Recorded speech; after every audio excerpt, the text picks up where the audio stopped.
Assalamu alaikum wa rahmatullah wa ta'ala wa barakatuhu. Mbokk yi man la Assad maa ngi leen di nuyu di leen ziar. Je vous donne mes salutations. Et il y a un an de cela, c'était le 6 avril, il y a une abonnée qui m'a envoyé, qui m'a présenté une dame qui m'avait proposé de faire une cagnotte pour moi. Au début, j'étais réticent, mais après, on m'a dit qu'il n'y avait pas de risque. Donc, et la femme, on a fait la vidéo. Il y a eu une tollée. C'était viral. Parce que c'était la nuit du destin. C'était le Ramadan. Et l'Aïd. Il y a eu 5725 personnes qui ont donné.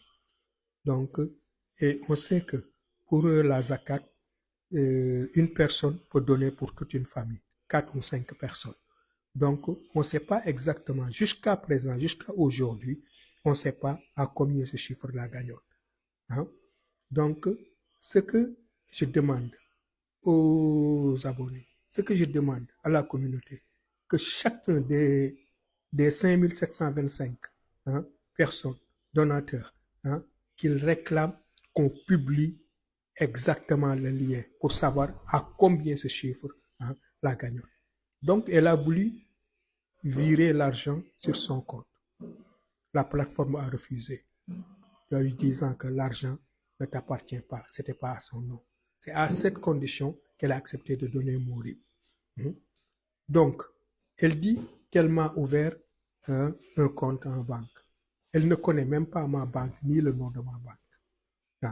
Moi, j'ai 55 ans. Ça fait 36 ans que je suis en Europe. Donc, ce n'est pas une petite fille qui peut être ma fille ou ma petite fille qui viendra me manipuler. Elle pensait qu'elle avait affaire à un cancre. Moi, je suis un intellectuel. Mon père était directeur d'école. J'ai grandi dans une bibliothèque. Je lisais un livre par semaine, dont des biographies de grands entrepreneurs, dont Robert Louis Dreyfus, mon modèle. Donc, il y a pas une seule chose que je vous dis qui n'a pas de source et qui n'est pas sourcée. Donc, Sayyidina Mohammed sallallahu alayhi wa sallam, il a dit, quand une nouvelle vous parvient venant d'un pervers, vérifiez-la une fois, vérifiez-la une deuxième fois, vérifiez-la une troisième fois avant de condamner d'honnêtes personnes. Donc, moi, je dis, tout ce que je vous dis est sûr, légal. J'ai pas porté plainte contre elle. J'ai voulu, je répète encore, j'ai voulu, je parle français, porter plainte contre la plateforme pour qu'il publie les liens, qu'il collabore. Donc, elle ne veut pas. Donc, j'ai laissé tomber. Finalement, je n'ai pas voulu me disperser. Je me suis concentré sur mes affaires. Ne dépensez pas mon énergie pour des trucs inutiles. Pourquoi elle a dit 40 000 euros et elle l'a bouclé au bout de 48 heures. Pourquoi d'abord 48 heures Donc, elle a dit pas mal de choses pour le problème de Uber et tout ça. Elle m'a appelé. Je lui ai dit que je suis chez ma demi-sœur. Chez ma demi-sœur qui est là. Et donc, le matériel est là-bas. C'est là où je rassemble le matériel. Je prends un Uber, je vais directement sur le lieu du shooting.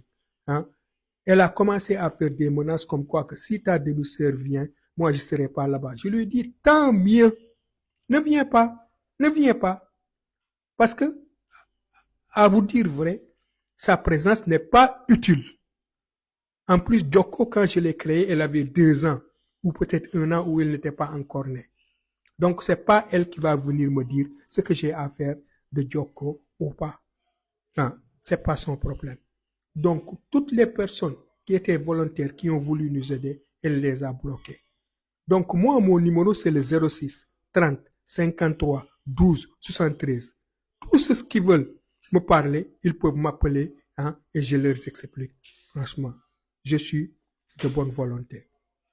Autre chose, elle a menti en disant que la plateforme prend 50%. Je suis rentré dans le site de la plateforme, dans le règlement général. Au-delà de 10 000 euros, la plateforme prend 1,5%. Ouais, 1,5% ils prennent. Et autre chose, elle dit qu'elle a ouvert la cagnotte pour plusieurs personnes. Et il y avait 2 000 euros avant moi. C'est pas vrai. Une cagnotte ne peut pas être ouverte pour un collectif. Chaque cagnotte doit être nominée.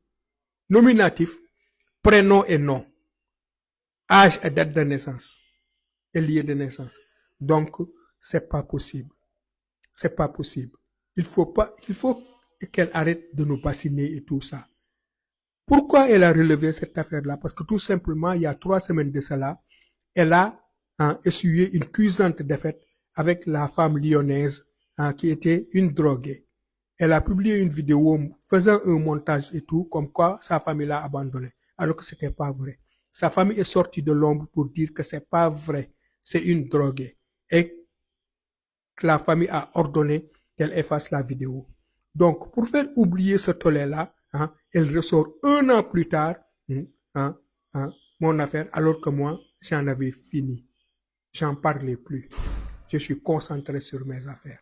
Donc, je veux surtout pas qu'on vous manipule et qu'on manipule l'opinion. Donc, si toutefois, je vous remémore de vous référer à l'histoire de Omar ibn Khattab, Farouk, celui qui a séparé la vérité du mensonge.